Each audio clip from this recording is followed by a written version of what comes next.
Trigano qui va nous rejoindre maintenant, cofondateur de Mama Shelter. Alors Mama Shelter, on ne présente plus, c'est l'hôtel de référence qui est une chaîne d'hôtels-restaurants qui a révolutionné le marché en cassant les codes des chaînes hôtelières standardisées et aseptisées au profit des lieux de vie et de partage. Du contre-con, Kalimera, comment Bonjour, ça va? bien, madame. Vous allez bien? Très bien. Alors comment on fait? La clé du succès de Mama Shelter? On se remet en cause, on prend des risques, on casse les codes et puis on essaye de réinventer quelque chose de différent, quoi. Mais comment on réinvente? On hume l'atmosphère comme ça, on hume le marché, ou d'abord on monte la tendance et si on nous suit, c'est bien? Nous, on vit sur l'intuition. Faut du flair? Il faut du flair. Faut essayer de sentir un petit peu les modes de vie, quoi. Quand on a pensé au Mama, c'était il y a une vingtaine d'années, hein, ça a été un peu long à sortir. Et à l'époque, on a eu le sentiment que les goûts des gens étaient en train de changer. On prenait plus 3 semaines de vacances comme à la grande époque du club. Les familles étaient beaucoup de divorces, donc des familles recomposées, décomposées qui changent aussi la donne. On prend des vacances plus courtes le soleil, on nous dit que ça donne le cancer. Enfin voilà, il y a tout un ensemble de choses. Et donc on s'est dit, il y a peut-être autre chose à faire que les villages de vacances, qui a été ma première partie de vie. Et c'est comme ça qu'on a pensé à l'hôtellerie de ville, parce que les villes ont fait de gros efforts pour se réinventer et elles sont devenues faciles d'accès. On va sur Internet, on peut choisir d'aller dans une ville pour écouter un concert, voir un match de foot ou avec une bande d'amis découvrir un musée. Et l'offre hôtelière était sans grand intérêt à l'époque. Et donc on a pensé à faire un lieu dans lequel on pourrait sentir l'énergie de la ville. Donc un lieu qui soit vraiment ouvert aux habitants des villes. Et nous, on fait 60% de notre chiffre d'affaires avec les bars et les restaurants. Et c'est les Lillois, les Toulousains, les Parisiens qui font vivre nos lieux. C'était dur pour vous la pandémie? Ah, ça a été une galère, ouais. Oui, en plus, moi, j'avais été viré du club. Donc, en France, quand vous êtes viré, c'est pas évident pour monter un financement. Et donc, on s'est fait jeter. À la fois, j'avais été viré et en plus, je voulais réinventer mon industrie. Donc, il y avait 2 facteurs qui font qu'un banquier de base vous jette par la porte ou par la fenêtre. Et donc, oui, ça a été un peu compliqué. Bon, on a passé 4-5 ans un peu compliqués à faire le montage. Comment on se réinvente après la pandémie? Comment on se réinvente? Écoutez, moi, je ne fais pas de ceux qui pensent que la pandémie va changer aussi radicalement les choses. On va modifier un peu nos modes de vie, on va faire un peu plus de télétravail, mais on aura quand même besoin de lieux pour se retrouver. On ne peut pas travailler dans une entreprise uniquement à travers un petit écran. Enfin, moi, j'y crois pas, je suis peut-être vieille école.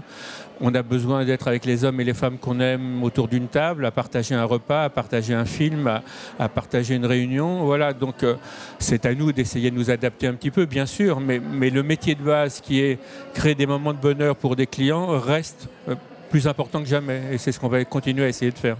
On voit très calme, mais vous êtes un vrai conquérant, parce que vous avez une quinzaine de projets en cours, dont l'internationalisation, c'est ça? Oui, absolument. Oui. Elle veut tout savoir, Alexia.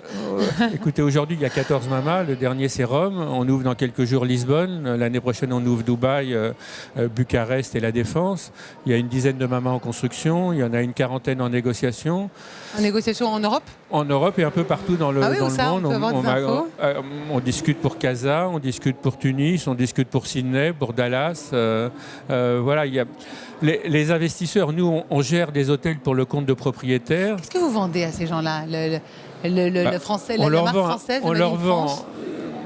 C'est une franchise ou c'est vous qui les montez? C'est nous qui gérons. C'est vous qui gérez. On ne peut pas franchiser, on ne souhaite pas le franchiser parce que le modèle est un peu jeune et un peu fragile. Et donc, si vous le franchisez, ils vont le foutre en l'air en 6 mois. Mais donc, c'est un modèle d'exception à la française que vous vendez? C'est un modèle un peu à la française, oui. Et ils y adhèrent? Ah oui. Ouais. Alors, après, il faut l'affiner en permanence et il faut le rendre... Parce que Lisbonne, tout ça, je peux comprendre, mais Sydney, c'est un peu plus loin quand même. Écoutez, alors moi, je crois beaucoup, par exemple, aux États-Unis, où je pense qu'on a un marché énorme qui n'est pas nécessairement les très grandes villes, mais les villes de seconde importance, les villes comme Austin ou autres, où l'offre hôtelière est triste à mourir, il n'y a rien. Bon, si vous arrivez avec un truc assez beau, avec un beau design, une bonne table, une petite touche un petit peu française sans en fait des tonnes, je crois que les gens vont adorer. En tout cas, jusqu'à maintenant, là, on vient de finir les comptes du mois de septembre. Voilà, les gens sont repartis, ça explose de partout, tous les hôtels sont pleins, les restaurants font le plein. Voilà, donc je reste profondément optimiste. Pendant la pandémie, vous êtes enfermé dans l'hôtel? Non, pas du tout. D'abord, quelques hôtels sont restés ouverts, quelques-uns ont fermé, on a réouvert, on a refermé. On a essayé de gérer au mieux le staff, parce que c'était quand même le point important, de garder le lien avec eux, même si à la fin, quand on leur a demandé de revenir au travail, il y en a quelques-uns qui sont partis vivre une autre vie, mais enfin, on a essayé de le faire. Voilà, et puis on s'est préparé à la suite, quoi. Quand on parle de vous dans la presse, on emploie les mots renaissance ou résurrection. Vous êtes un peu l'homme de tous les recommencements, c'est ça? C'est vous, ça? Bon, c'est moi. Moi, j'ai eu une vie, j'ai eu 30 ans de bonheur au Club Méditerranée, bon, formidable. Le jour où on vous dit que c'est fini, c'est un peu violent et c'est un peu dur. Voilà. Oui, Comment? on s'en remet? Oui, on s'en remet si on a une famille solide. On perd 99,9% des amis qui vous disaient que vous étiez un type formidable et qui perdent votre numéro de téléphone le lendemain. Mais ça, c'est valable dans tous les métiers, dans la politique, je pense dans le journalisme, en tout cas dans nos métiers. Voilà, moi j'ai eu la chance d'avoir une femme formidable qui ne m'a pas laissé tomber, 2 fils avec lesquels on s'est mis à repenser à la suite. Et voilà, donc ça a été dur parce que pour moi, le club, c'était plus que mon travail, c'était ma vie. Quand j'ai quitté le club, j'avais 50 ans, 20 ans d'enfance baignée dans les récits de mon père qui me racontait l'histoire du club, et puis 30 ans de vie active dans le club. Voilà. Donc le jour où on vous dit que ça s'arrête, c'est un peu dur, mais voilà, on s'en remet. Et puis j'ai eu la chance de rebondir sur un projet qui m'a passionné, avec des gens passionnants comme Stark, encore une fois comme mes 2 fils qui ont très vite. C'est aussi une entreprise familiale, parce que tout à l'heure Nicolas Dufour parlait de ce côté familial dans la conquête. Alors c'est une famille qui a monté l'opération. Maintenant on a passé le relais à Accor, mais c'était une entreprise familiale. C'est comme ça qu'on a monté le projet, à coup d'engueulade entre nous, mais en même temps avec une formidable confiance. Mais c'est ça qui fait le truc, quoi. J'ai 2 fils, j'en ai un qui est un rêveur et qui est un homme de communication, de marketing et qui voyait le Mama Shelter sur les 20 ans qui viennent, et l'autre qui est le gestionnaire et pour lequel chaque euro dépensé était un cauchemar absolu. Ouais. Donc voilà, c'est souvent ça donne comme ça des trucs, mais c'est comme ça qu'on a bâti la réussite du Mama. Très bien. En tout cas, on a hâte de voir tous les mamas dans toute l'Europe. Merci beaucoup. Merci à vous. Et à très bientôt, Serge Merci. Tigrano, cofondateur de Mama Shelter.